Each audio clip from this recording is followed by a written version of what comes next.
I'm so tired of love songs, tired of love songs, tired of love songs, tired of love. Just wanna go home, wanna go home, wanna go home. Oh, so tired of love songs, tired of love songs, tired of love songs, tired of love. Just wanna go home, wanna go home, wanna go home. Oh. Hey Wildcats, I'm Ava and these are your daily announcements. Hi Wildcats, I'm Jennifer Calabrese, Director of the Counseling and Student Services Department for Lexington High School. Our counseling department provides academic, career, and social-emotional support through short-term individual small group counseling, curriculum instruction in the classroom, and more. Our office even has a calming area where students can request to come down and take a few minutes to relax and refocus before heading back to class or deciding to meet with their counselor in person. In the counseling office, we have 8 counselors. You will determine who your counselor is based on your last name. For example, this year I will have students with last names beginning WAS, like Washington, through Z.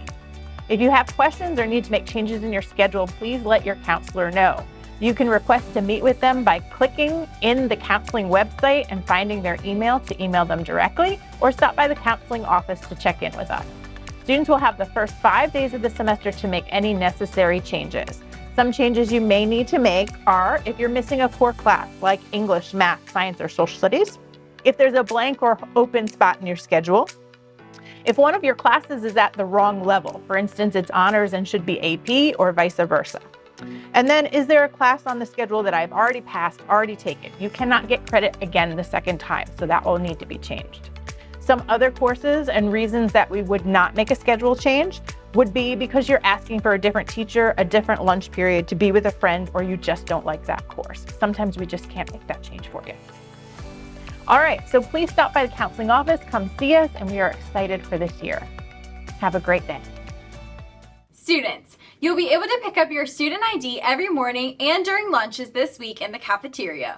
The den has moved from the library to C Hall. You can buy snacks and drinks, including iced coffee and cold brew, along with spiritware. The den is open before and after school and during all lunches.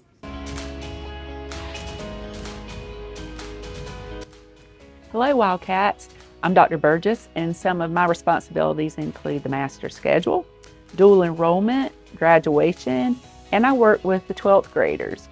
I want to talk to you a little bit about our grading policies. In your class, you'll have summative assessments, which may include tasks such as unit tests, projects, papers, labs, or other tasks that your teacher gives you to do. These assessments count 80% of your grade. Other assessments, which allow you and the teacher to determine how well you've mastered the content before you take a summative, are called formative assignments. These may include homework, quizzes, smaller labs, and other in-class activities that your teacher gives you. They count 20% of your grade. Do your best on these formative assessments because they're going to give you a lot of information about where you are with your learning, and they let the teacher know what are the next steps that you need to do in your class. You do have the option to retake some of the summative assessments, and your teacher should outline the procedures for doing that in your syllabus. You should also be able to find that information on your Schoology pages. It's very important that you check your Schoology messages and those teacher Schoology pages and your email every day so that you stay on top of the things that your teachers may send to you and that you need to do. I'm located in the main office if you need me, and let's have a great year, Wildcats. If you're interested in applying for scholarships and need assistance, please reach out to Mr. Magyar or Ms. Cartilage for assistance. Their offices are located in E202 and E203.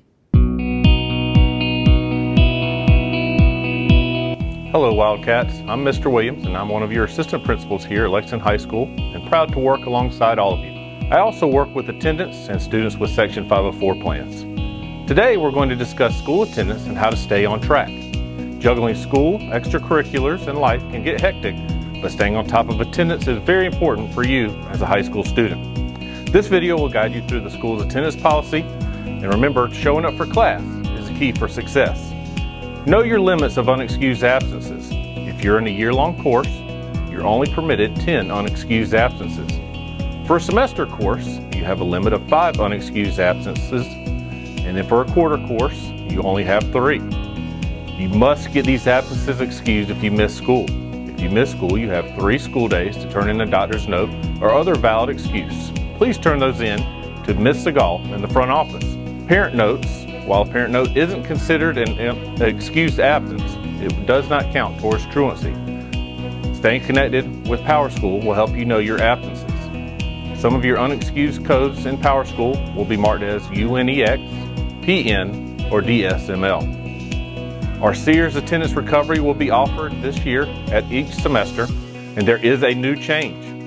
Sears will now cost $25 per section with a maximum of 7 sections to be offered.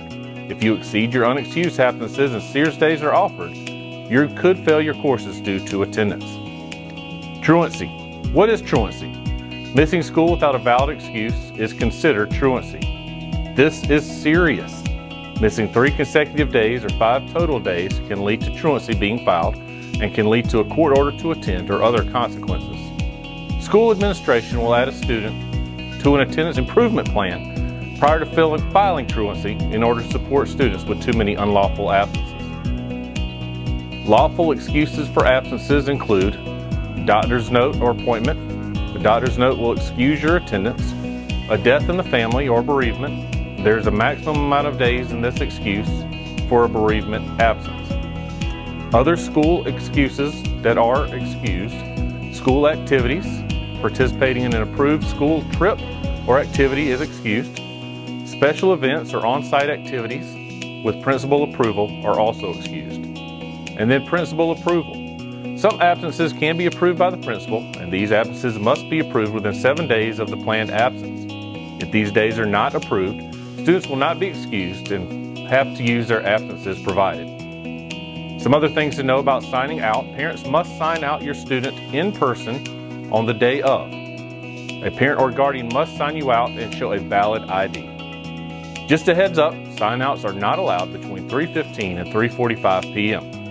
In another change to the LHS policy of tardies, students who arrive late must sign into the attendance office or tardy desk. 3 unexcused tardies results in 1 unexcused absence. And please note, just like excuses or absences, parents' notes do not excuse tardies. Tardy to schools or class consequences after the second tardy can result from lunch detention all the way up to an attendance intervention plan with an out-of-school suspension. We hope this video will help clear up and answer any questions you may have about attendance at Lexington High School. Please feel free to contact me or ask any questions you may have at any time. Thanks for watching and have a great year, Wildcats. If you're in need of tech support, students will be called to the library by grade and last name. Hello, Wildcats. I'm Tiffany Goodson, and I'm one of your assistant principals here at Lexington High School. Here are a few reminders about a few board policies as we kick off the new school year. We know your cell phones are basically extensions of yourselves, but there are some times when school needs to take center stage. So while you can definitely have your phones with you, they need to stay quiet and out of sight during instructional time and in personal spaces such as the locker rooms and restrooms too. But don't worry, you can use them freely before and after school, during passing periods, and lunchtime, as long as they're not causing any disruptions. Remember, dresses, skirts, and shorts should be at least mid-thigh length. Tops need to be long enough to be tucked into pants if you choose, and pants should sit at your waistline. Hats are not to be worn inside the building. However, religious attire and headgear are allowed. I'm also thrilled to serve as your school testing coordinator this year. I'm here to support you and help you achieve your academic goals. Have a great year, Wildcats. Dual enrollment students. Orientation will be Tuesday, August 13th from 9 to 10 a.m. Just as a reminder, everyone must eat in the cafeteria or you can go to the library. That's all for today. Have a great day, Wildcats.